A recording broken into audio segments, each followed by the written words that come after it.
Hey guys, so in this video I'm going to be showing you guys how I installed the 5-channel dashcam in my car.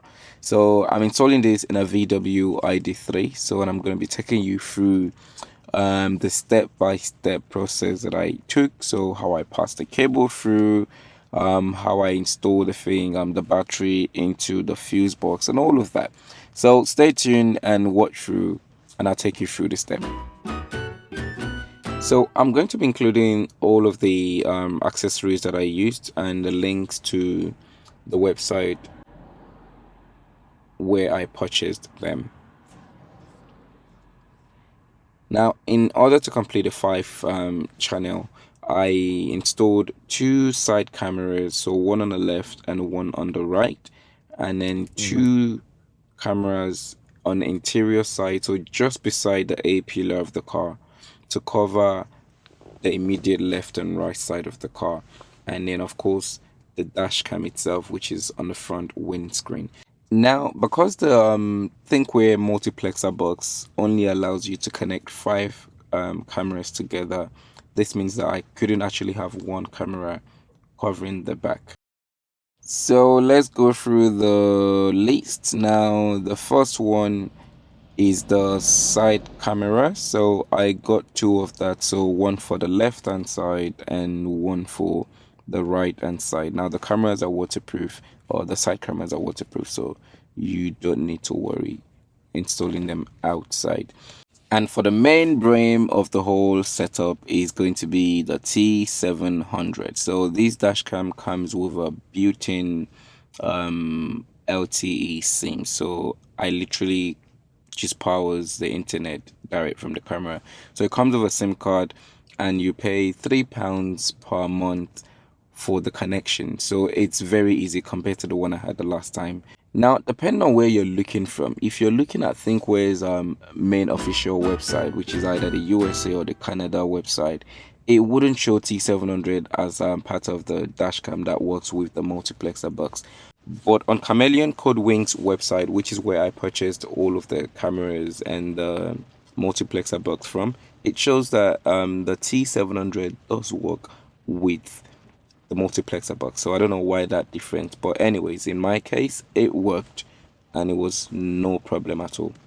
So right here is the multiplexer box, and this is what connects all of your cameras together and makes them into one. So you're going to get 2 separate files. One is going to be the front and the other is going to be the rear. Now the rear would be a combination of all the other cameras, so the side cameras and the exterior and the interior side cameras I'm going to be installing, and the front would have the camera, the video from the dash cam. So yep, and this is the cable that connects all of those cameras, as you can see.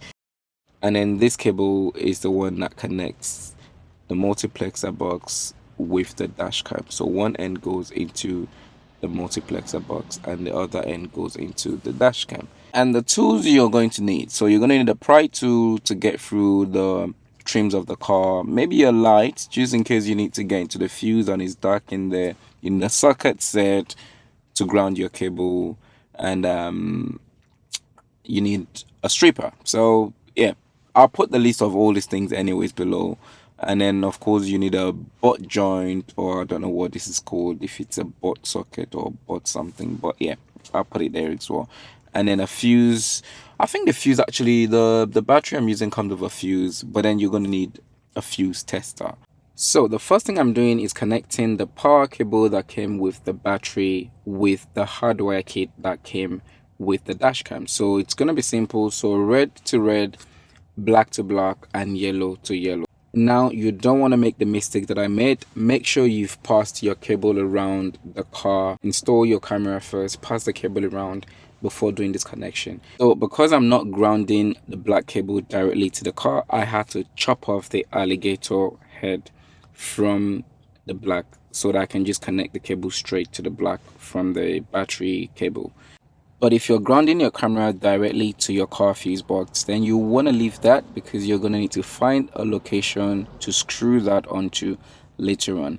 So at this point, I strip the cables and then join them together. Don't forget, you don't have to use a butt connector. You can just strip the cables and twist them together to get your connection, but I feel like this is always the more stronger way to do it, and it looks neater as well.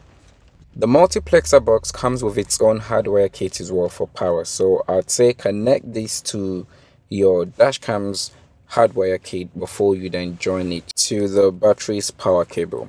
The cable for the multiplexer only comes with a ground and a constant, and because I want this to always be on with the dash cam, so I'm gonna connect it to the constant cable on the dash cam's hardware kit. Now, if you're connecting your multiplexer box directly to the car and you're not using parking mode, so you only want the camera or the multiplexer box to come on every time the ignition is on, then you want to connect this to an ACC fuse, not the constant.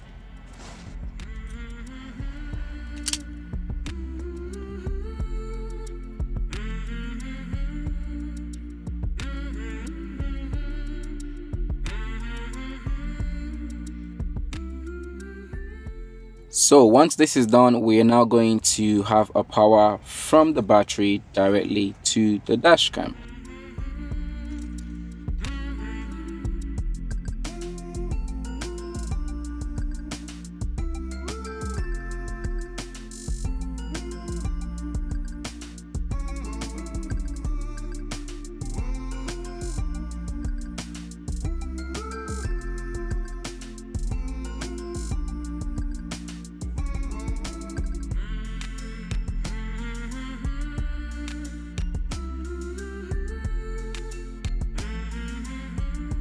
So to connect your battery to the fuse, remember that this is going to be charging your battery every time the car is on. So make sure that you locate a fuse that actually only comes on whenever you turn the ignition on.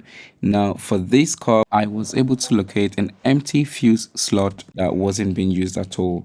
And this way I didn't have to interrupt anything important in the car. So I used that instead. Now, if you're using a fuse slot that has a fuse in it, then remove that fuse and put it in the bottom, and then take the fuse that comes with your hardware kit and put that in the top fuse slot. And this black ground cable is the one we're going to be grounding to the body of the car later on when we get to the fuse box.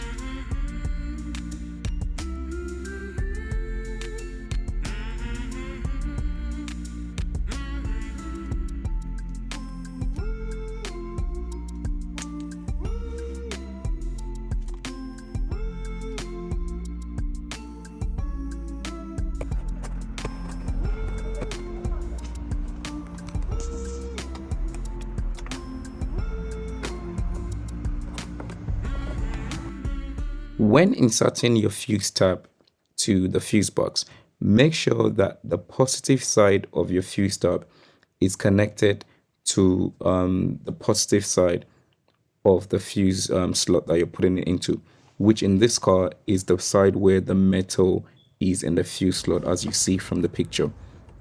And remember that if you're connecting your dash cam and your multiplexer box directly to your car's fuse box, then in this section you're going to be needing two fuse tabs, because one is going to be connecting to your constant, which is a fuse slot that actually stays on even when the ignition is off, and the other one is going to be connecting to your ACC fuse slot, which is the one that only comes on when your ignition is on. So once my fuse tab is connected, now I then pass my side cameras from the outside of the car and pass the cable in through the panel, and then everything is now tidied up and passed underneath the front passenger seat. Now make sure you leave your cable a bit loose in between the doors so that the door doesn't tear your cable apart when you close the door. Remember this. Once the door's closed, you won't really see the mess. It doesn't show at all, so leave a little bit of slack on your cable.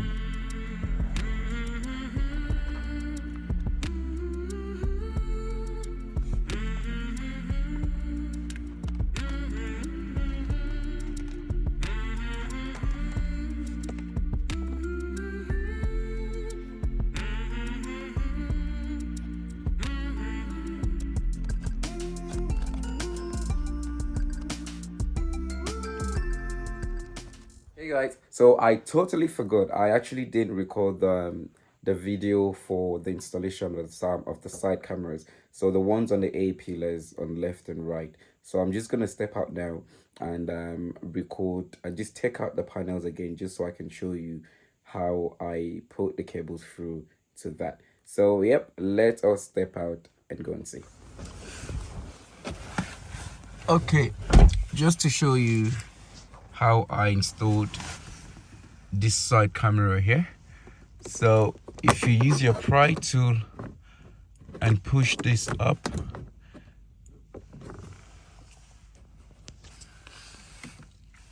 now I was going to actually put a groove, like a little cut here or there before, so that the cables actually fit in neatly, but I really didn't want to make any cut. And then also, if I did that, I'm gonna have to bend the cable to come into the camera here, and when it's too bendy, it just kept pulling the camera off from this panel. So the glue wasn't strong enough due to the material of this panel. So I think this is fine, doesn't look too bad. So let's open the door.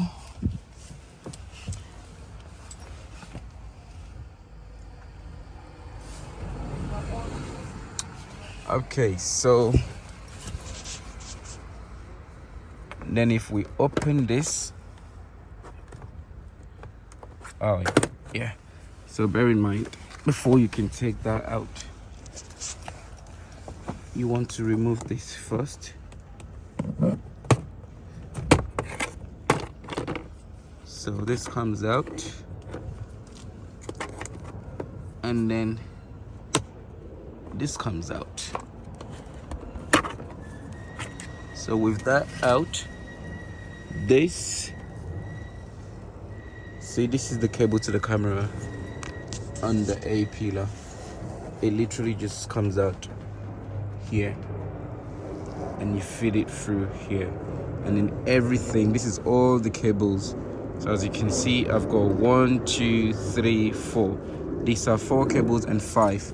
So the red one is the fuse tab, as you would see here, and everything just goes in through this trim here, and it goes all the way down, and you see them here coming back out from this point. So let's put that back together and I will continue to show you. Right on the driver's side, this is exactly the same thing. So these trims, this comes out, the cover here comes out, and this trim here comes out. So that's the trim for the side here, and this is the cover. So you need to take that out, and same thing, pass the cable from the side there, just feed it in through, and then from the top, and it would come out right here at the bottom. Now what I've done with the side camera on the right, passing it underneath the going under the passenger seat, I didn't want to do the long job, so it comes in here and I feed it through just like the other side, and then comes out right here. So what I've done for now is a lazy job, so I just let it continue from here, and I actually passed it underneath the floor mat at the back, and then goes around that way underneath the passenger seat. So that's just an easier way to do it without having to, you know, get around the trim all the way through. Or, you know, another option I was considering was cutting the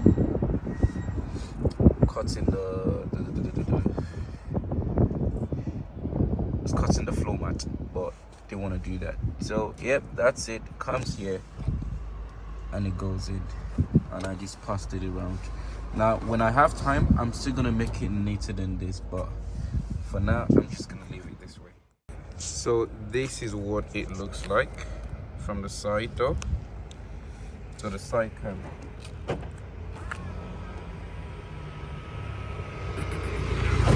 and the kid.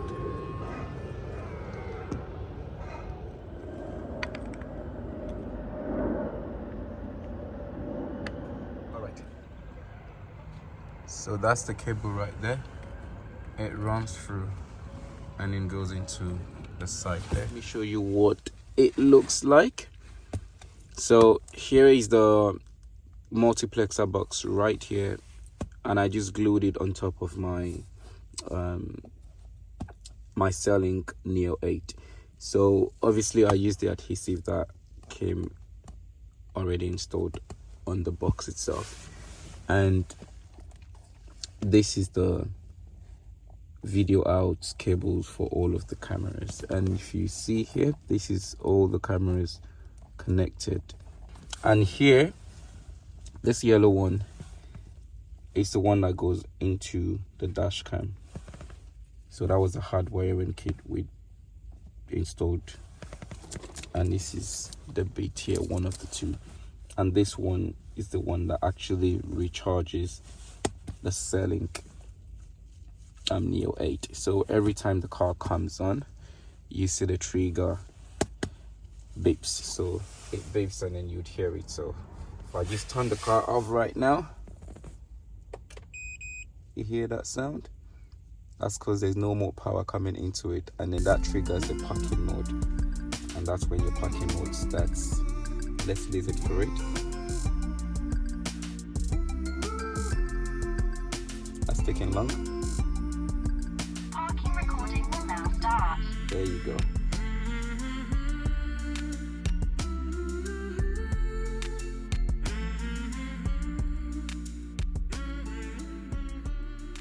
So right there, the orange top you see there, or the cover, is where you plug in the external battery, as it says on it anyways.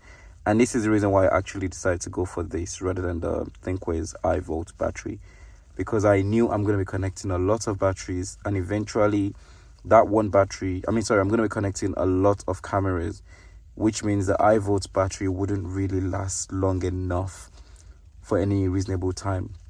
So I decided to go for this, which allows me to be able to add more batteries. So I can actually add 3 of these together. So I can still add 2 more to make it free, which I'm going to be doing later on when money allows me to. And here are all the cables. So I'm going to be sorting this out later on. I'm still figuring out how I'm going to pass them through. Hide these cables so that they're not always there visible. But I'm thinking I might just hook them to the top of the front seat and leave a little bit of room so that, when the chair is sliding back and forth, it's not going to, tear the cables apart by doing that. So this is really it. And of course I've got a Velcro underneath here, and that just keeps it stable underneath the chair. So let's put it back where it belongs. And it just sits like that. So at the moment the chair is pushed all the way back, and that's why you're seeing it. So once the chair is slided forward, you won't see the battery. So yep, I hope you find this useful, guys. So for the video, you get one file for the front camera, so which is the dash cam, and then you get another separate file which would say rear. So the rear file contains all the other 4 cameras in one file. Now that's 1080p being shrunk to fit in one whole frame, so 4 frames in one file.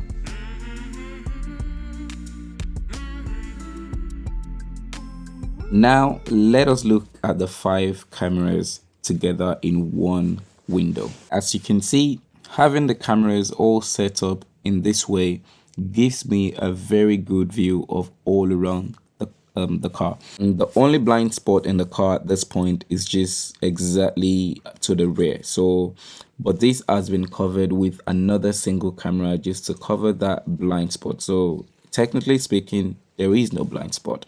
So as you'd see, getting to the junction, you can see to the front of the car, extremely to the right and to the left, and also to the sides going backwards. So this way, if anything was to happen around the car, you've got an all-round view, and this for me is perfect.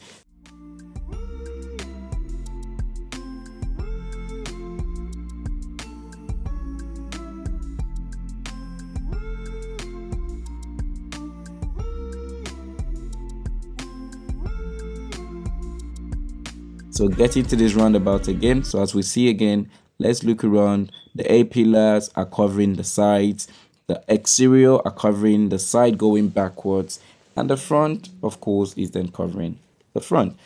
And here is the car parked up on the street at night. So as you look on the left hand side, this is the side camera showing me, and just before I disappear from the side camera, the one on the interior A pillar picks me up. So literally there's no opportunity for me to disappear without any of the cameras picking me up.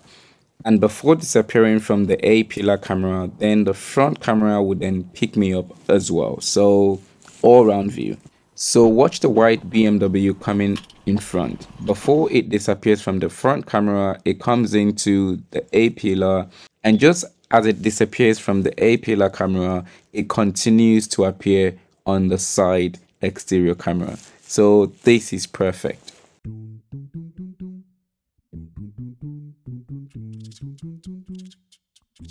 So I believe this is a perfect setup for your car if you're worried about protecting your car and you want to see anything around the car.